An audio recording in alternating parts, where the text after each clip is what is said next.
Hello, welcome or welcome back, whichever one suits you best. Just a bit of an update really on the G-Scale projects that I've had going on for the last few months. There's been some stuff pop up about Arduino control using Megapoint systems, and I've just started to progress and build up. So you can see signals here. I think that's the first thing we're going to talk about. This may well turn into like a small series of videos. I don't know. We'll see how we get on. There is a lot to talk about if you want to hear it, because there's been quite a lot of stuff that's been going on. But I thought we would start with signals because they're on the bench at the moment. We've been doing all sorts of things. The signals is one thing. Turnout or point controllers. We've been modifying locos to be radio controlled, track powered radio controlled. They do now have, or they will have, the opportunity or the possibility to be battery radio controlled. But we've gone with a 24 volt, just under direct DC power supply to the track, which is short circuit protected, which is handy. And we got about 20 amps to the track, and that'll do the 8 locos. I say 8 locos, one of them's a 3 ABA unit, so that pulls about 3.5 amps just by itself. That's not including smoke machines running. So there is a fair amount of power that we need to supply to our 152 metres of track, which in G-scale terms isn't necessarily the largest layout, but it is a temporary layout. This is a thing that we did. We started it last year. There is a video on my channel from the layout we did last year, which was a fairly simple single track loop. You'll see when you go and have a look. I might put a little screenshot up on the thing to show that what we're planning this year. But we've now got an inner loop. We've changed the yard up a little bit.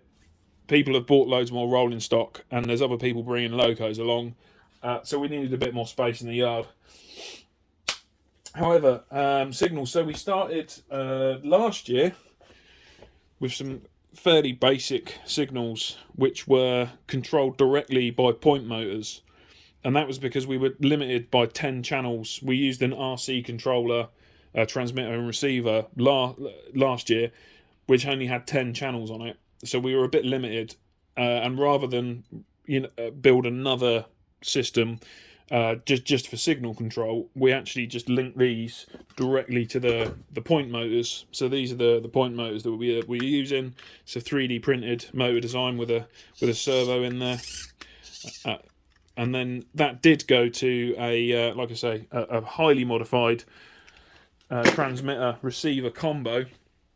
We've actually moved over to the Megapoints system this year, of which, do I have a controller around? I think it's tucked in a box over there, but I'm sure you can look at Megapoints if you want to have a look. They do nice little boards. I've got some servo boards which do 12 servos, either point control or signal control with adjustable endpoints and speeds, and they've got nice bits of signal bounce, which we can have a look at here. Megapoints controllers, as far as I can see, do a really nice job. The network interface is really easy. We don't actually use the mimic panels that Megapoints make. I've sort of gone a little bit sideways and made my own sort of mimic panel slash root processor in one. And the idea of that is keeping the channel numbers down and keeping it simple. With the temporary layout, we've got people that don't really like running trains, isn't a thing that they usually do, or they're not necessarily aware of the signalling, and I want to be able to give someone a controller, and rather than have to work out that they need to set points and signals in a certain direction, they can flick a switch and the system will sequence events to make that align the clear route, and obviously other routes are then stopped. And as long as people obey signals, which I hope they do, then it should run all right. I don't really have an agenda here, so I might go off on a tangent, which has probably already happened. Signals-wise, Megapoints controllers. So we can run 12 servo channels. At the moment, I'm just using a little Arduino Nano, and I've got a Megapoints servo controller and a Megapoints solenoid controller, which the solenoid controllers are meant, or they list them for Kato and stall motors. Kato are seen to be pretty much the same as a solenoid that uses a flip polarity to drive in each direction to change the point blades. I bought it for a bit of a test. Apparently it works with LGB point motors, which is grand. I did have the scope out. I also had the bench power supply out to have a little bit of a test and make sure. But they seem to drive the point motors absolutely no problems. So quite happy with that. Again, the network sequencer's taking care, so that's a single switch flip, and then the sequencer's taking care of what's happening. We've also got some light signals.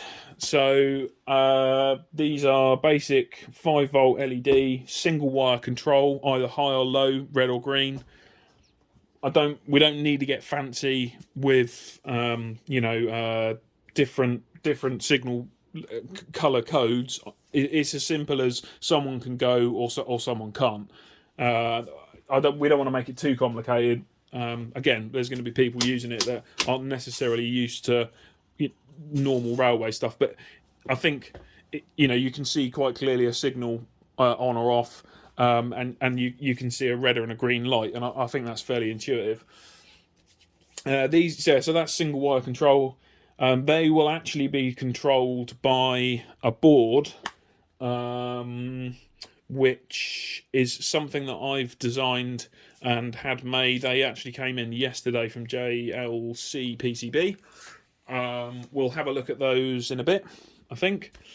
But yeah, so stuff and things. Those we've talked about those. So signals. The signals. I'm just going to take you out of here. We'll go and have a quick look. As I said, this was the base design from last year. Just a fairly simple signal doing its thing. The guy, my friend who's made these, wanted to go with lower quadrant. Absolutely no problems with that. That was the simplest way of doing it last year. This year we wanted to do things a bit different. So this is the replacement single signal. And we've now gone to 3D printed arms on brass bushed bearings, and the same for the top there on the signal blade. And then to actuate that, and this is the same for both the twin signal and the single signal arrangement, is we've got a little box, a little project box which we can seal up, and we'll just seal the wire through there as well. And then we've got some 3D printed mounts, which there are quite a few now. So these are simple little mounts that just allow us to put a servo into a box, and that just drops into there. This one looks like, yep, so that should just, if I get it in right, yeah, it just drops down in there, and a bit of super glue in that holds it in nice. And then, simple as a bit of super glue onto the bottom there, that should hold it on for what we need to do. There's a little bar that goes across the top, a couple of them twos. We've got some servo horns. That's the thing with buying cheap servos, they all seem to come with random horns. So what we've actually done is, in a bag, there's many things over here.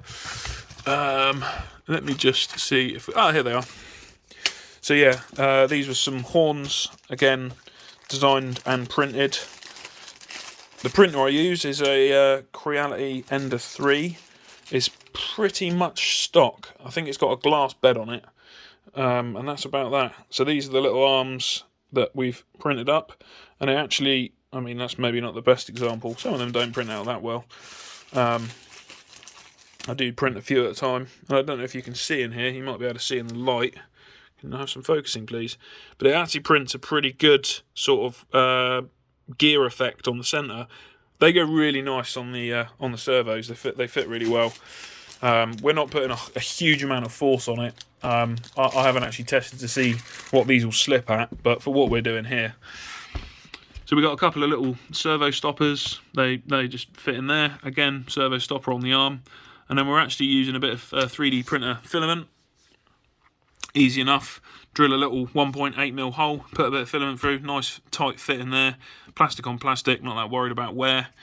Same sort of setup for these. Again, 3D printed arms. Bit of piano wire, some 3D printed pivots. And then these are, at the moment, I wasn't sure if this was going to work or not. I'm quite happy with how this has come out. So some little 3D printed housings. I know that these aren't, I mean, they're not necessarily, they don't look like, or they're an homage to a GWR, you know, that sort of Western lower quadrant signal. It's not, the geometry isn't quite right. However, it looks pretty decent. Again, not final wiring. We've also got the telltales on the back. That's mainly so that someone can see in the dark which way the signals are set from the back as well as from the front. I don't know how much nighttime running we're going to have, but all of the locos now have lights on, so we do have that availability. Yeah, and then simple as you get that nice bit of bounce, and then the bit of pull-off delay from the Megapoints controller. You see the servos working away in there.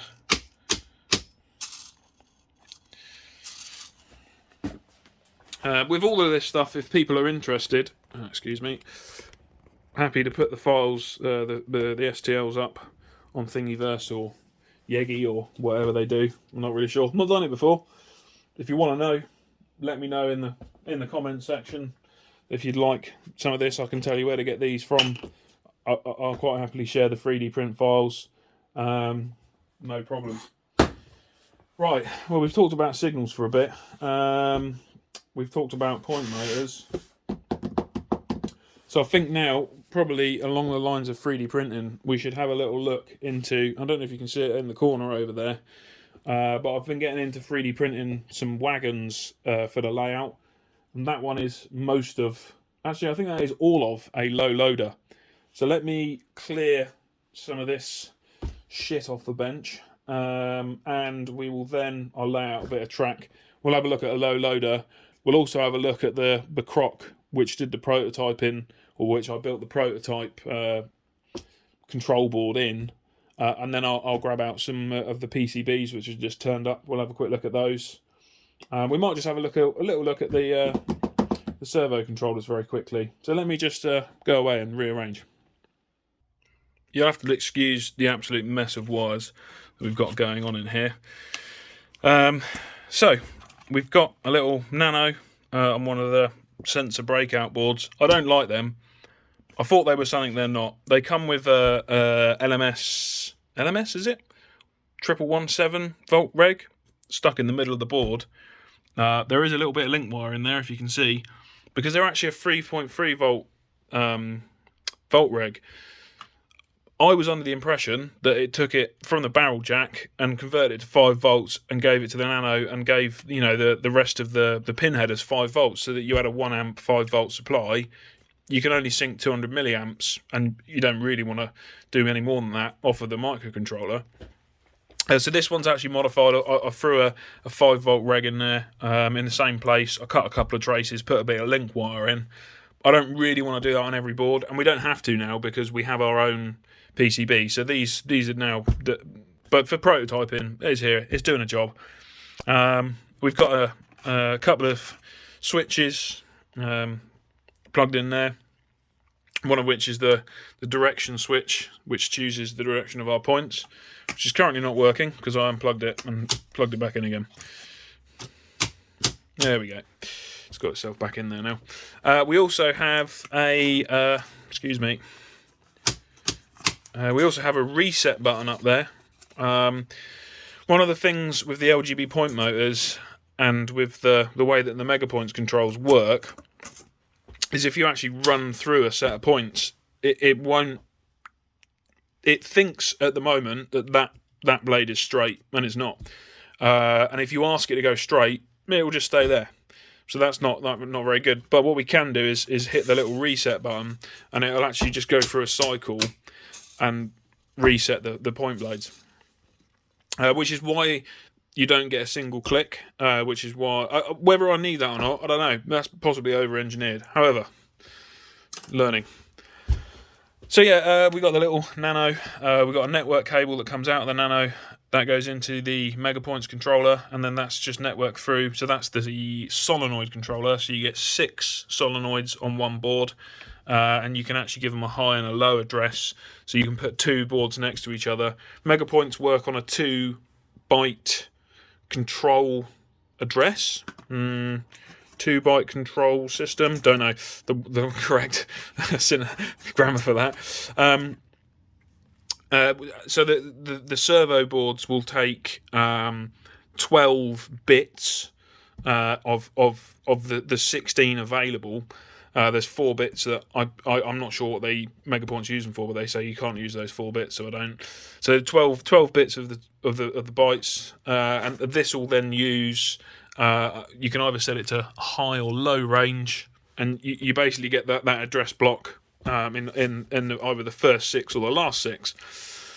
But yeah, the servo controllers will take a full set or the full range of the 16 bits over 2 bytes, and you just leave the last 4 bits off.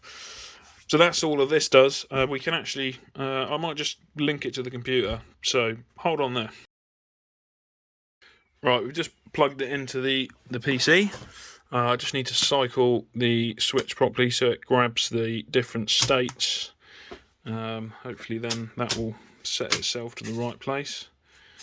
It looks about right. Oh, I've wedged a cardboard box against the signal. It's probably not going to enjoy itself. So, this is the readout that we get from the serial monitor. It does a bit of booting, and then essentially this is where the code builds the bytes before it sends them out. So it starts off with having nothing to send, and then we basically read the switch states, and when they change, we just update those. So that's the full bit map, I guess, as it were, of the 16 bytes. And then we essentially, when we change that, we then send it out. Now, what you will see here is that they change incrementally. So this is actually what the sequence is doing. So it reads one switch state, and then it's changing, or it's doing 4 actions on a timed basis. So it will change one thing, old to new. It will change another thing. It will change something else, and so that's, as you see, the points switch, the signals move. So if I flick a switch now, what you'll see is one signal goes out, the next goes out, and the next then goes out after it. So whenever we change, we read those switch states. We're happy with it, and we send out the different commands for where we want these controllers to go. So that's, yeah, we can see that we sent to SCO. I called them servo controllers. I know I've expanded now, but so we got servo controller 0, byte 1, byte 2, and then servo controller 1, byte 1, byte 2. Excuse me. So that's what the little box is doing, just off a single switch. It's just building those commands, sending them out over the network. The relevant controllers pick them up, and Megapoints have done it. So I think there's 192 available addresses or available points. I don't know what the right word is for that on the network. 192 things that you can control, which is great. We're nowhere near that, but it means we can put these on a big network and control all the different bits, and I can do that all from one microcontroller. I mean, if I wanted to, I could do 192 things off one switch. It would be a bit of code, but yeah, it's possible. Most of it, I think, is we maybe do 5-6 actions off of one bit of code, and that's everything from setting points from clear to danger. Setting signals from clear to danger, setting the points to the right place, resetting the signals. But rather than do it all at once, which seems not particularly realistic to me. We do it in a sequence, so you'll get a signal set from clear to danger, you'll get another signal set to danger, you'll get a point move, or maybe two together if they're, in a pair, a tandem, sort of as it would be if it was out in the real world rather than on a model. That's the idea, is that it's sort of. So for a changeover of points, it might take 7 or 8 seconds for the whole sequence to come together or to complete. But I think that's the part of making it easy for people to use, but also being realistic enough that it looks like it's not all just changing at once. Which I don't think it looks that good. Right, so we talked about those. I'm just sort of checking things off mentally in my head. Oh yeah, we were going to get some 3D printed parts out. So let's do some of that.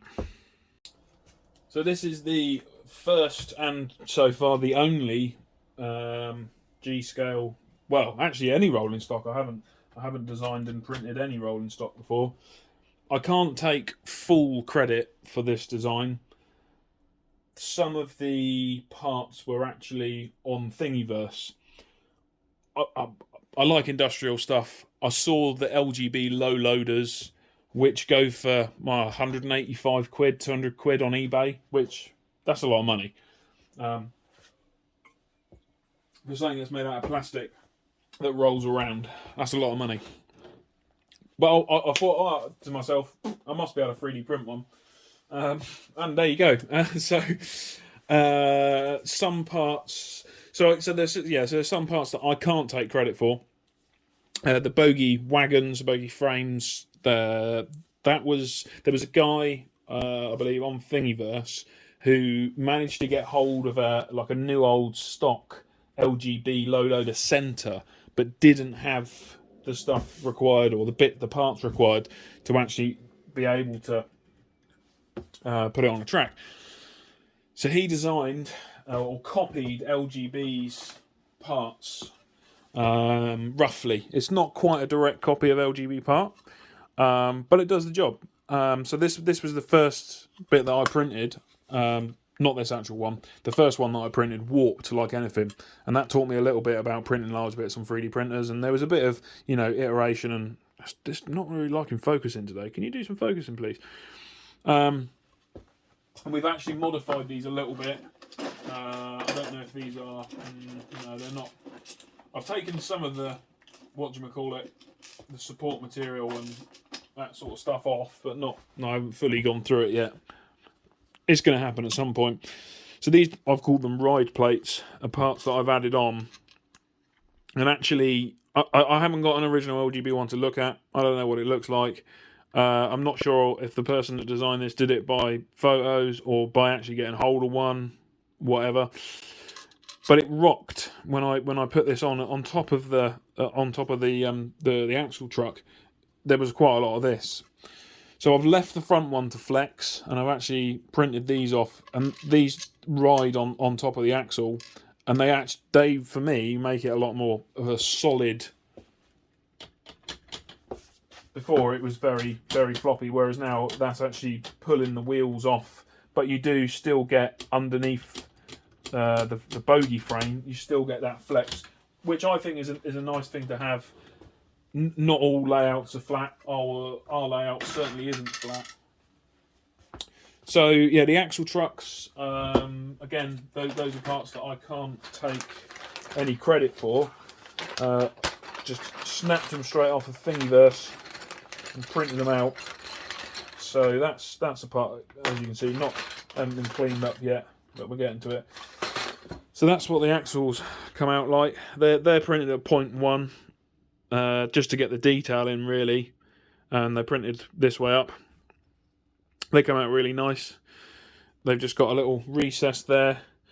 I can't remember if that was in the original file. I feel like it wasn't. I did do some additions to these. I did, sort of put them into Tinkercad, which was the easiest thing that I found to remix or muck around with STLs. I think I actually put that in because they were a bit wonky before. I'll have to double check. And then they've got a single M2 fastener that just pops in the end there. One thing I definitely did do was make these holes a bit bigger. This is all printed in PLA. I haven't really got into printing PETG yet. It might be that these get printed in PETG in the future. However, I actually made these big enough to take 4mm OD brass tube.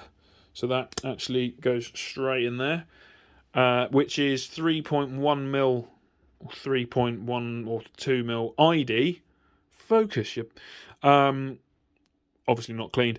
And that is absolutely perfect for the Bachmann big haulers wheel sets. So that's the other bit. Everything else is 3D printed on here, other than the couplers, which are LGB couplers, and the wheels, which are Bachmann big haulers, 30 mil, 31 mil. Can't remember, something along those lines. I've got some more of them somewhere. Diameter wheels. So yeah, we use a bit of that brass tube and then a bit of 3-in-1 oil, and that sorts out the bearings, so we're not running on plastic. I don't feel like PLA is going to last that long, but with those brass bushings in there, they're not going to get hot.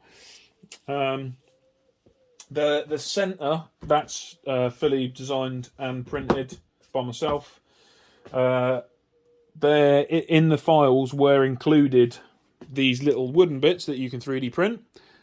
I tried to 3D print in wood. It looks shit. So what I decided to do in the end was pop on eBay. There's a guy on there that sells Douglas fir in 2mm. I think these are 2x12 and these are 2x10. Good price for it. So I bought a load of real wood and we varnished that. So the whole bed and the ends was just made up out of real wood. Why not? You can see the interior there with it taken apart. It's quite a simple print. It basically consists of some centre parts, which are here. The reason they're this big is because that is as big as you can get on an Ender 3, pretty much, without putting a bigger bed on it. I also then didn't want to make it hugely long, because it measures in at I think it's 700mm at the moment. Where's the old... and this is buffer to buffer. Yeah, crikey, it's actually a bit longer than that. Am I in the right place? No, that would be helpful. Yeah, 710. I believe the LGB version, buffer to buffer, is 640, 650. Again, I don't have the original one to have a look at, so I went off pictures. But what I did make it to do was fit a Mamod T1A traction engine, which my brother actually bought me a model of for my birthday last year. So a Mamod T1A fits absolutely spot on here. It is definitely wider than the LGB version. I wasn't sure how wide to make it. I printed it so that it is 120mm. I think the LGB version is 110. That could be really easily altered by some slightly different length spacers, and by printing the top deck, which is actually a single piece. So the top deck just with the clamps that clamp on underneath. So that's a single piece that gets printed.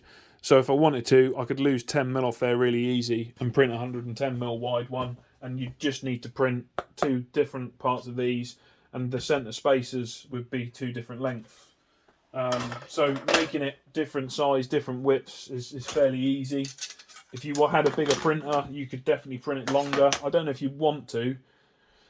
It's PLA. It's fairly strong. It's strong enough for what I want to do with it. I don't think it's as strong as the LGB version, but if you look at that, it is printed, or they're injection molded, and there's all sorts of webbing and that sort of stuff in there. Not that fussed for it. Again, for what I want to do with it, perfect. The handles came from Thingiverse, the steps came from Thingiverse, the axles we've talked about. The details, so the little brake housings, boxes, the cylinders, the air or vacuum tanks. I'm not 100% sure what the German railway system uses, whether it's air brakes or vacuum brakes. I feel like it's air brakes. So air reservoirs, and then the brake tanks themselves. That was something that I got designed and printed from pictures, including the little flanges, which I wasn't sure what they were going to come out like. Good English there. But Can I have some focus in?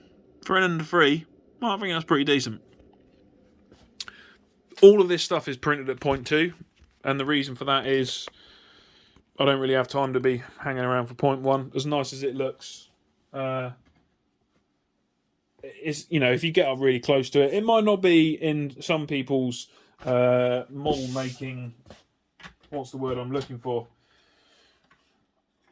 Like the amount of realism. You can see it's 3D printed. Personally, I don't give a fuck. I think it looks pretty cool. I'm happy just to have it as a model. I'm not too precious about it. It's not like taken, I don't know, 200, and that's where we're at. If we were printing it in 0.1, I think this is 93 hours to print the kit. So that's everything you need printed is 93 hours at 0.2, other than the axle boxes at 0.1. So printing the entire thing at 0.1, you're probably knocking on 200 hours worth of printing, which I feel like if I put 200 hours worth of printing into it, I'd be more bothered about it. Whereas if it gets a knock, if it gets, you know, if it comes off a rail and a bit gets broken, I ain't really that fussed about it. I will be a little bit, but it's not a major thing. I think what I might do is, if you're interested, so there's a bag of detail parts here. I think there's another bag of detail parts here. I was thinking about laying it all out, which I'm more than happy to do, but I also feel like I don't think I've actually got enough bench space to lay it all out. But just so you can get an idea of the collection of parts that make up this low loader. Here's a few. Well, actually, here's shit. Alright, we didn't get anything with that. Here's most of them. I do typically like to put things in bags. Sometimes I don't. Yeah, so there's the brake tanks. There's the end caps. The little supports, mounts are the parts that actually hold that together. And the way that I've done that, or the way that my idea was, is that they get glued into the end, and then the end cap is actually sort of removable. That's not quite as good as fit as the other ones. Maybe that one will have to get a bit of helping out. But on some of the other ones, that's not been flashed. Oh well, you get the idea. I can even, oh, I've got one right here. So yeah, it's sort of a tight fit. If I need to, we can put some ballast in the end, which is fairly central over the bogie wagon. The LGB ones, I think, actually have a bit of lead weight in the end. But yeah, I left them removable so that if we ever need to fit some ballast, typically we find that rolling stock goes better with a bit of weight in it, just to help it keep it pinned to the track. That's the low loader. I don't really think there's much else to say about that at the moment. If people are interested, I'm happy to put the remixed files and the rest of the files up. I don't know how this performs, other than running around my little, I've got a tiny little garden layout just for like a test track. Other than running around there with the Mamod on it, which it seems to do really well, very happy with it. I don't know how it will perform. Happy to put the files up with absolutely no guarantees whatsoever. But yeah, I'm going to have a little bit of a closer look. Again, little 3D printed. I just wanted, rather than just a pipe hanging there, which is what the LGB version has, wanted to print some little flanges up. And the printer, the Ender 3, the filament is actually Ooze Nest, which is a company that I hadn't heard of before. And I bought a couple of rolls of their filament just to have a little go with. And now I've bought quite a few more rolls of their filament because it prints really, really nice. I was going with 3D filer print, not sure how they say it. And some of the filaments printed nice, and some of them just didn't. I'm not that versed in 3D printing. It's not something that I'm majorly aware of. I'm still learning very much, but I think the finish on that is pretty decent. If it would focus, can you do some focusing? Again, you can tell that it's been printed, and there's no ironing. That's as it comes out. I think that's to do with the filament. This is this silver filament that it comes out pretty decent. Yeah, so where are we at? Probably a much longer video than I've intended to do so far, but I don't know if you've noticed, context is a thing that I like to do, or waffle, depending on how you feel. So the next thing we're going to talk about is a crock, and I will tidy this shit up and we'll get the crock out. If you've made it this far in the video, thank you very much for watching. A little bit longer than I expected, but I do like to go on, so, I hope you've found it interesting. I know that I said I was going to talk about the crock, and I think I was also going to talk about some PCB stuff. However, to save this being, a huge video, what we're going to do is we're going to end it here, and then I'm going to do another video about the crock and the PCBs, and we'll see how we get to with that. So yeah, thanks again for watching. I hope you enjoyed it. I hope you found something from it. Leave me a comment if you did or didn't like it, and hopefully see you in the next one.